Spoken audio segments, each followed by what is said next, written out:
म्हणजे आता त्या भ्रष्टाचारावरती बोलू नका, आपण पुढच्या भ्रष्टाचाराकडे वळूया.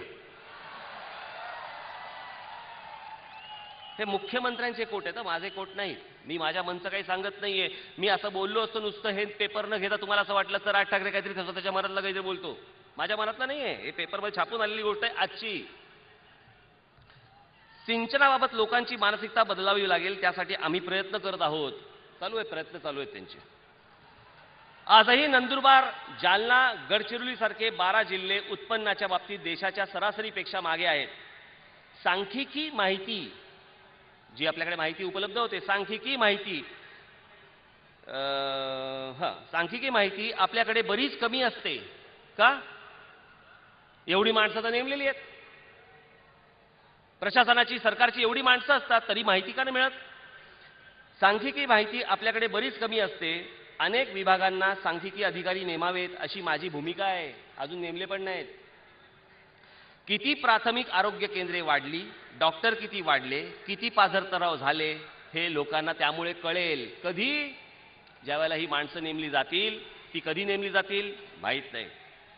तुम्हाला ह्याच्यातनं कधी कळेल कल्पना नाही. तोपर्यंत निवडणुका येतील, पुढे काय होईल माहिती नाही. खाजगीच्या सहभागाबाबत काही ठिकाणी अति झाले आहे, हे मात्र खरे. उदाहरणच द्यायचे झाले तर माध्यमिक व उच्च माध्यमिक शिक्षण, महाराष्ट्रात माध्यमिक व उच्च माध्यमिक शिक्षण जवळपास पूर्णपणे खाजगी लोकांच्या हातात गेलेले आहे. खाजगी लोक म्हणजे कोण? हे सगळे काँग्रेस आणि राष्ट्रवादीवाले. या सगळ्या संस्था यांच्या. त्यातून असरच्या अहवालात या शिक्षणाच्या दर्जाबद्दलचे गंभीर वास्तव समोर येत आहे. हे अहवाल पाहिले तर अशा धोरणांमुळे आपण भावी पिढीच्या आयुष्याशी खेळत आहोत की काय, असा मुख्यमंत्र्यांना प्रश्न पडतो बाबा. मनापासून सांगतायत ते, प्रश्न पडलाय त्यांना. शरम वाटत नाही? मुंबईसह संयुक्त महाराष्ट्र होऊन आज जवळपास किती 55-60 वर्ष झाली. इतक्या वर्षामध्ये तुम्हाला हे सिंचनाचे प्रकल्प माणसांना तिथपर्यंत पाणी नाही पुरवता आलं. तुम्हाला आज विचार करताय, त्याची चिंता तुम्हाला व्यक्त करावीशी वाटते. आज तुम्हाला अजून एक गोष्ट तुम्हाला मी आज आणली. मी आज काही खाद्यपदार्थ जरा चमचमीत आणलेत. तुमचे डोळेच उघडतील. आणि तुमचे जर डोळे उघडले नाहीत ना, तर तुमचं भवितव्य हे तुम्हाला लखलाभो. हे काय प्रकार चालू आहेत आपल्याकडे महाराष्ट्रामध्ये.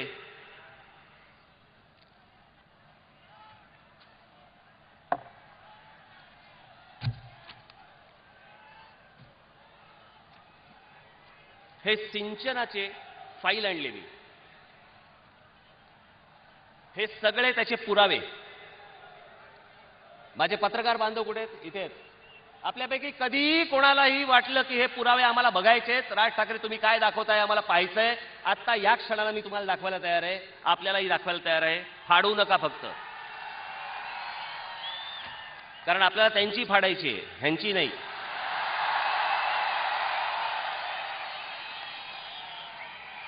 हे सगळे प्रकल्प म्हणजे हे सगळ्या सिंचनाच्या सगळ्या गोष्टी आपल्याला करायच्या असताना तिथे एक नियामक मंडळ असतं. विदर्भ पाटबंधारे विकास महामंडळ त्याचं एक नियामक मंडळ आहे. त्या मंडळाला विचारायचं असतं. विचारलंच गेलं नाहीये. ह्या माझ्याकडे आता अख्खे त्यांचे पुरावे आहेत.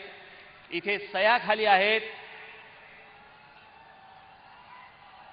सही केलेली आहे देवेंद्र शिर्के आणि दुसरी सही आहे अजित पवार. हे सगळे त्यांचे पुरावे आहेत. आता मी काही गोष्टी तुम्हाला वाचून दाखवते आणि तुम्ही थक्क व्हाल. आणि ह्यांचा कसा निवडणुकीच्या फंडाचा कारभार चालतो. निवडणुकीला यांच्याकडे कसे पैसे येतात, कसे पैसे आणले जातात, हे मी तुम्हाला पुराव्यानिशी दाखवतोय. 2009 लोकसभा निवडणुका झाल्या आणि लोकसभा निवडणुका झाल्यावरती म्हणजे लोकसभा आणि विधानसभेच्या मधली जी गॅप आहे 3-4 महिन्याची, या 3-4 महिन्याच्या काळात अजित पवारांनी किती सिंचनाचे प्रकल्प सँक्शन केले जे अजून पूर्ण झालेले नाहीत. पण त्याच्या किमती जर समजा तुम्ही ऐकल्यात तर इथे माझ्या बसलेले समोरचे पत्रकार बांधव, आपण सगळेजण, आणि हे फक्त विदर्भातले आहेत.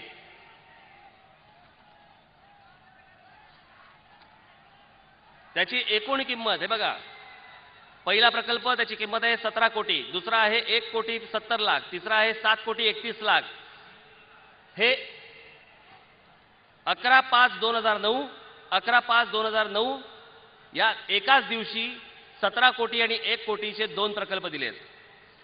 24/6/2009 म्हणजे साधारणपणे जून महिन्यात 24/6/2009 याच्यामध्ये 1 2 3 4 5 6 7 8 9 10 एका दिवशी प्रकल्प सही केलेत. 25 तारखेला 1, 7 तारखेला 7 जुलै महिन्यामध्ये 1 2 3 4 5 प्रकल्प त्यांनी मंजूर केलेत. 13 तारखेला 1, 14 8 1 2 3 4 5 6 7 8 9 10 11 प्रकल्प दिलेत. 18 तारखेला 18 8 1 2 3 4 प्रकल्प दिलेत. किंमत ऐकायची किती आहे? या 2 लोकसभा आणि विधानसभा निवडणुकीच्या फक्त मध्ये एवढे फक्त प्रोजेक्ट सँक्शन झालेत. आणि या प्रोजेक्टची कॉस्ट आहे, हे सँक्शन करताना सरकारकडनं ॲडव्हान्स पेमेंट देखील त्यांना इमिजिएटली दिलं गेलंय त्या सर्व लोकांना. आणि त्या संपूर्ण प्रकल्पाची किंमत आहे 25,856 कोटी रुपये. या 25,856 कोटी रुपयांच्या मध्ये किती पैसे निवडणुकीसाठी आले असतील याचा विचार करा. हे एवढे पैसे, या सगळ्या गोष्टी, हे फक्त पैसे खाल्ले जात आहेत. प्रकल्प पूर्ण होत नाहीयेत. आमचा मराठवाडा तसाच भकास, आमचा विदर्भही तसाच भकास, आम्ही तसेच बोलतोय. आणि काय होतंय इथे? इंडिया बुल्स आणलं जातंय. तुमचं प्यायचं पाणी, तुमचं शेतीचं पाणी, हे केंद्र सरकारची योजना. केंद्र सरकारच्या योजनेमध्ये एमओयू मध्ये लिहिलेलं आहे, एमओयू केला जो त्यावेळेला, त्या एमओयू मध्ये लिहिलेलं आहे की किती हजार एकर,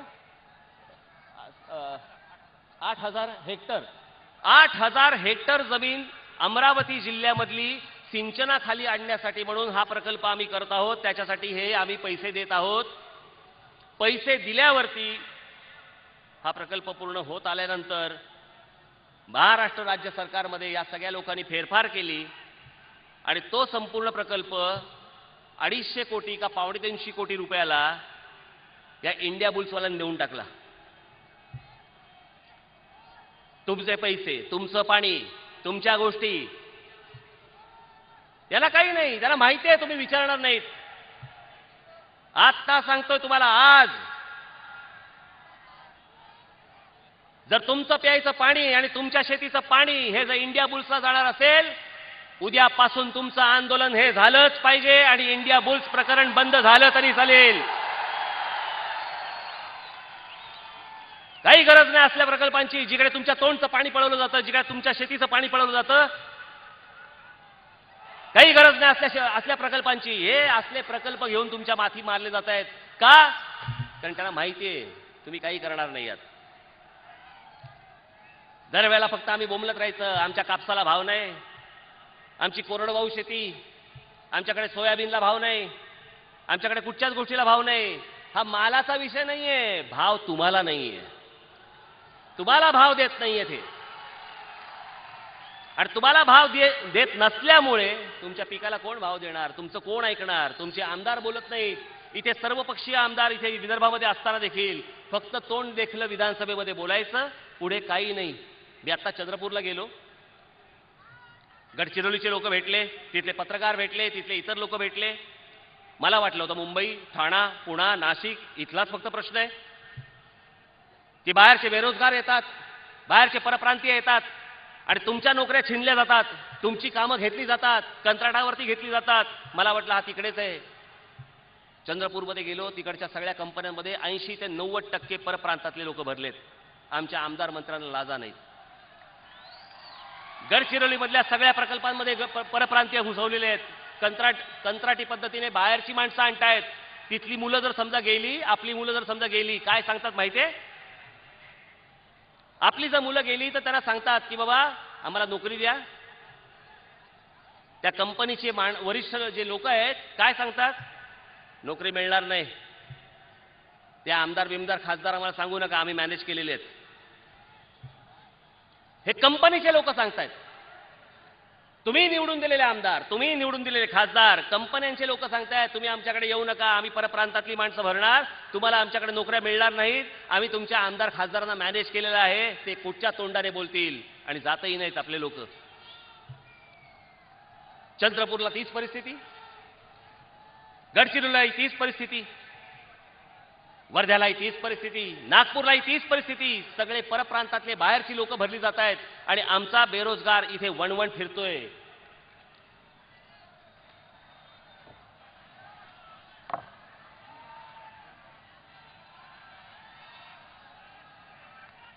कुठे गेलो?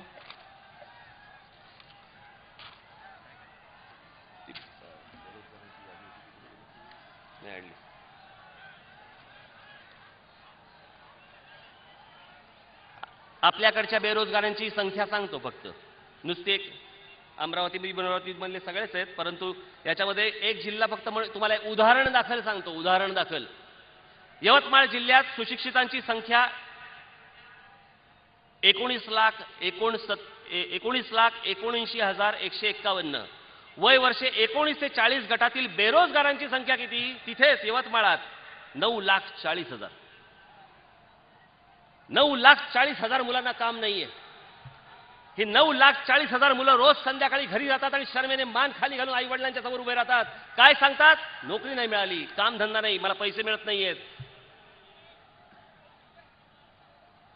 हा सगळ्या बेरोजगारांचा आणि त्याचे वडील शेतकरी काय करतायत? आमच्याकडे आत्महत्या होत आहेत. आत्महत्यांचं प्रमाण आणलंय. 1995 ते 2010 एवढ्या कालावधीमध्ये महाराष्ट्रामध्ये 50,481 शेतकऱ्यांनी आत्महत्या केल्या. 50,481 शेतकऱ्यांनी आत्महत्या केल्या. जीव दिला. जगता येत नाही म्हणून जीव दिला. तुम्हाला पाणी देता येत नाही, तुम्हाला नोकऱ्या देता येत नाही, तुम्हाला चांगलं शिक्षण देता येत नाही, तुम्हाला मुलींची काळजी घेता येत नाही. बेपत्ता मुली हरवल्या गेल्या, पळवल्या गेल्या. आपल्या जिल्ह्यातल्या कोणत्या कोणत्या? अमरावती, यवतमाळ, बुलढाणा, अकोला, वाशिम. किती? अमरावतीमध्ये 300. मी फक्त 2010 ते 2011 एवढ्या कालावधीतलं फक्त बोलतोय मी. आपल्यापैकी आलेल्यांपैकी कोणाची तरी बहीण असेल, मुलगी असेल, कल्पना नाही. पण या पळवल्या गेलेल्या अमरावती जिल्ह्यामध्ये फक्त 2010 ते 2011, 2010चं माझ्याकडे आता नाहीये आणि 2011च्या पुढचं माझ्याकडे नाहीये. फक्त 2010 ते 2011 एवढ्या फक्त कालावधीमधल्या मुली पळवण्याची संख्या अमरावतीमध्ये 391, यवतमाळमध्ये 378, बुलढाण्यामध्ये 248, अकोल्यामध्ये 238 आणि वाशिममध्ये 124. एकूण 1,379 मुली पळवल्या गेल्या. हा माझ्याकडचं, मी काही एकटा बसून लिहित नाहीये, हे माझ्याकडचे रेकॉर्ड्स आहेत. यातल्या 886 मुली सापडल्या. 495 मुली अजूनही सापडल्या नाहीत. त्या जिवंत आहेत का मेल्या का कुठे गेल्या कोणालाही ह्याची अजूनपर्यंत पत्ता नाही. याचा कोणालाही थांग पत्ता नाही. पण या फक्त आमच्या विदर्भातल्या या 5 जिल्ह्यामधल्या आमच्या भगिनी या पळवल्या गेल्या.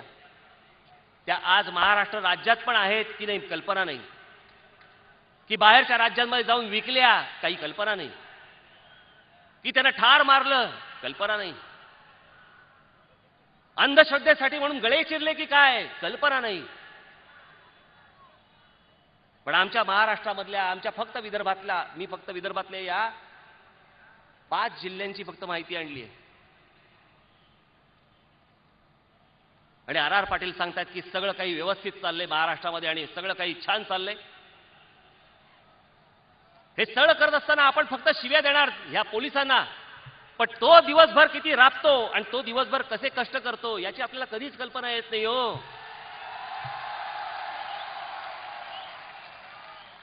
त्यांना सण नाही, काही नाही, काही नाही.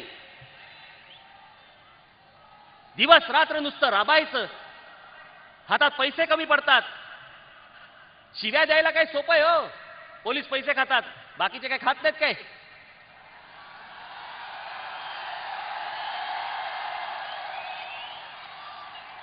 मी हा खाल्लेल्यांचाच आकडा वाचला ना आतापर्यंत. हा त्यांचाच आकडा आहे ना, किती हजारो कोटी रुपये खाल्ले गेले. आणि या हजारो कोटी रुपये खाल्ल्यानंतर देखील पोलिसांना शिव्या द्यायच्यात. म्हणून मी तुम्हाला सांगतो की तो राबत असतो. झाली असेल एखादी चूक, माफ करा, पण पोलिसांवरती हात नाही उचलायचा. अजिबात त्यांच्यावरती हात नाही उचलायचा. एखादा वेळा निघाला म्हणून काही सगळं खातं थोडी असं असतं. असं प्रत्येक ठिकाणी असतात गोष्टी. ही महाराष्ट्राची सद्यस्थिती आहे. ही महाराष्ट्राची परिस्थिती आहे. या परिस्थितीतनं तुम्हाला वाट काढायची आहे. माझ्याकडे मध्यंतरी रतन टाटा साहेब येऊन गेले. मला जे वाटलं, मी जे पाहिलं होतं, मी त्यांच्यासमोर मांडलं. अगदी ते सहज घरी आले होते. सहज घरी आले असताना मी त्यांच्यासमोर काही 2-4 गोष्टी मी त्यांना सांगितल्या. महाराष्ट्रातली सद्यस्थिती सांगितली. मी मागे ताडोबाला गेलो होतो. वाघासारखं इतकं उमदं जनावर चाप लावतायत तिकडे. पाय पडला त्याच्यामध्ये की तडफडून मरतंय ते. अरे हिम्मत असेल तर बंदुकीशिवाय आणि चापाशिवाय जा ना त्याच्यासमोर. घरी परत आला तर मी सत्कार करायला तयार आहे.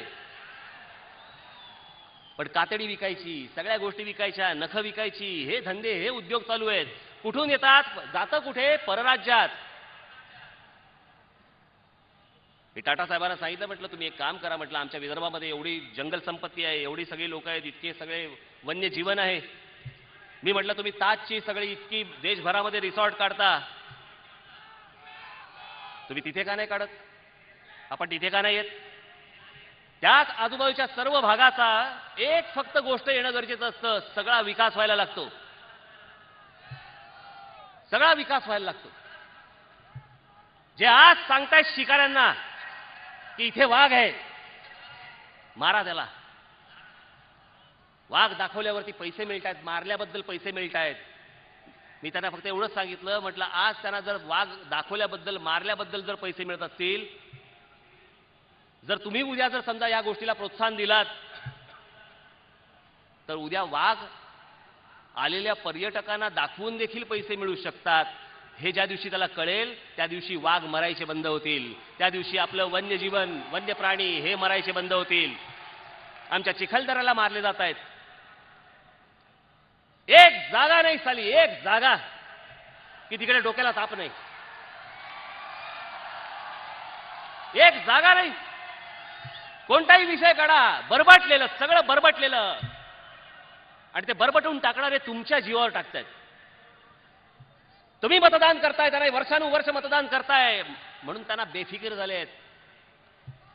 ह्या कुठच्या गोष्टींवरती लक्ष द्यायला वेळ नाही. आणि विधानसभेमध्ये तुम्ही हक्कभंग आणताय.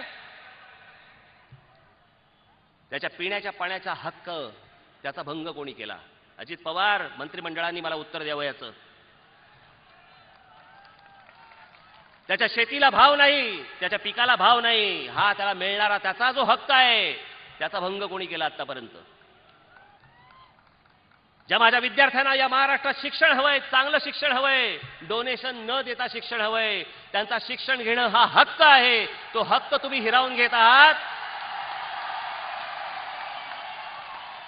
त्या हक्काचा भंग कोणी केला? त्याच्याबद्दल का नाही विधान भवनामध्ये येत तिकडे हक्कभंग? आमच्या महिला माता भगिनींची काय अब्रू रस्त्यावरती पडली? आयुष्य जगणं, अत्यंत व्यवस्थित आयुष्य जगणं, खुलेपणाने जगणं, हा त्यांचा आयुष्यातला त्यांचा हक्क आहे. तो हक्क देखील त्यांना मिळत नाहीये. त्याचा भंग कोणी केला? का मुली जात आहेत पळून? का पळवल्या जात आहेत मुली? प्रत्येकाच्या हक्काचा हे भंग करत बसणार आणि विधानसभेमध्ये तुम्ही हक्कभंग आणणार. एवढे धंदे उरलेत तुम्हाला. मला माहिती आहे हे काय करणार आहेत आता, हे काय करतील ह्याची मी तुम्हाला आता कल्पना देऊन ठेवतो. खरंच सांगतो बाबांनो, हे काय करतील याची कल्पना देऊन ठेवतो. कारण यांना एक गोष्ट माहिती आहे की हे सगळी जनता आहे ना, आज राज ठाकरे बोलेल, उद्या कदाचित विसरून जाईल. आम्ही निवडणुका आल्या की घेऊ, आम्ही थैल्या घेऊन बसू आणि फक्त थैल्या फेकून मारू यांच्यावरती. जातील कुठे हे? या तमाम महाराष्ट्रातल्या जनतेला यांनी गृहीत धरलंय. गृहीत, तुम्हाला सगळ्यांना गृहीत धरलंय. जातील कुठे? करतील काय? निवडणुका आल्या की आम्हालाच मतदान करतील, आम्हालाच खासदार बनवतील, आम्हालाच आमदार बनवतील. 5 वर्ष बोंबल बोंबल बोंबलतील. 5 वर्षानंतर पण काय होणार नाही. आम्ही परत निवडणुकीला उभे राहिलो, परत आम्ही पैसे फेकले की हे परत आमच्या मागे येतील. हे तुम्ही लोक हे आज जे या गोष्टी चालवल्या आहेत, याच्या पुढे करणार आहात.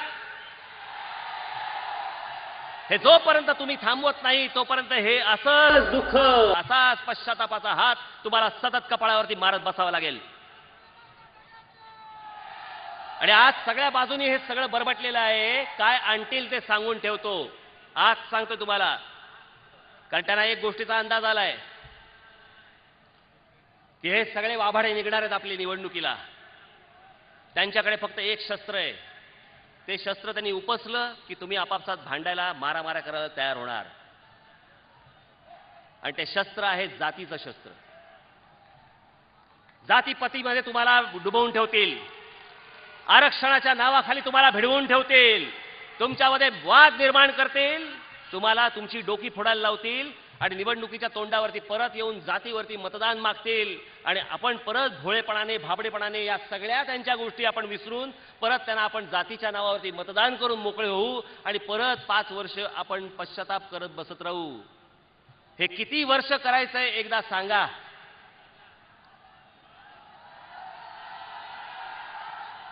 आजपर्यंत मी समजू शकतो की इतके राजकीय पक्ष आले, आजपर्यंत इतके राजकीय पक्ष आले तुमच्या समोर, त्यांना मतदान केलं. सगळेच जर समजा तसे निघाले असतील, तुमच्या समोर पर्याय तरी काय होता? आज सांगतोय, हा राज ठाकरे तुमच्या समोर पर्याय आहे. या राज ठाकरेचा स्वीकार करा. माझ्या पक्षाचा तुम्ही स्वीकार करा.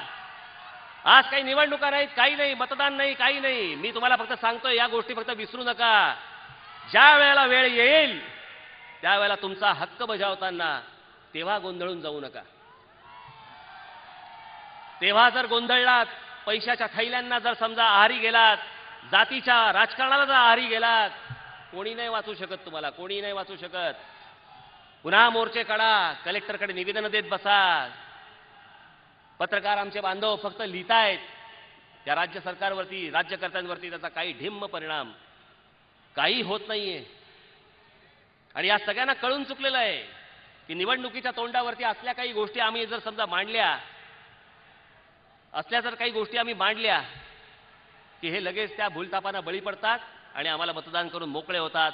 हा इतक्या वर्षांचा समज जोपर्यंत तुम्ही दूर करत नाही तोपर्यंत हे ठिकाणावरती येणार नाही.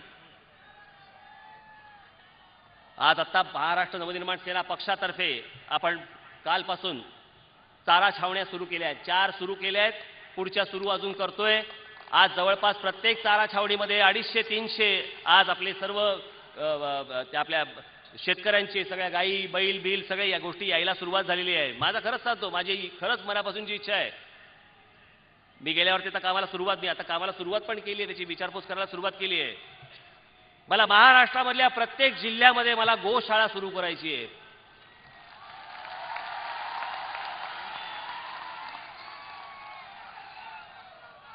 ही आमची मुलं, ह्या आमच्या गायी, आमचे बैल, आमचे सगळे, ही आमची पिल्लं, ही खाटकाकडे जाता कामा नयेत, ही तिकडे जाऊन मरता कामा नयेत, त्यांच्याकडे हे जाऊ नयेत. याच्यासाठी म्हणून मला महाराष्ट्राच्या प्रत्येक जिल्ह्यामध्ये मला गोशाळा काढायच्या आहेत. या गोशाळेचं मला राजकारण देखील करायचं नाहीये, पण ही आपली मुलं हकनाक त्यांचा बळी जाऊ नये याच्यासाठीची माझी ही भविष्यातली पुढची योजना आहे. या सगळ्या गोष्टी करतोय आपल्यासाठी, प्रामाणिकपणे करतोय. आयुष्यात काही दुसरं जमलं नाही म्हणून राजकारणात नाहीये मी. करण्यासारख्या बहुतेक भरपूर गोष्टी होत्या, आजही आहेत, पण जग कुठे चाललंय आणि माझा महाराष्ट्र कुठे चाललाय हे पाहूच नाही. एवढ्यासाठी म्हणून मी ह्या पक्षाची आज स्थापना केली. पक्षाच्या नावामध्येच मी नवनिर्माण हा संदेश तुम्हाला दिला. या महाराष्ट्राच्या सर्व नवनिर्माणासाठी आपण माझ्या खांद्याला खांदा लावून आपण भविष्यामध्ये सगळेजण वाटचाल करू ही एक अपेक्षा आपल्याकडनं करतो. आपण सर्वजण ज्या ताकदीने आज इकडे आलात ती ताकद सदैव माझ्या मागे, माझ्या पक्षाच्या मागे आपण कायम ठेवाल ही अपेक्षा बाळगतो आणि आपणा सर्वांची मी रजा घेतो. जय हिंद, जय महाराष्ट्र.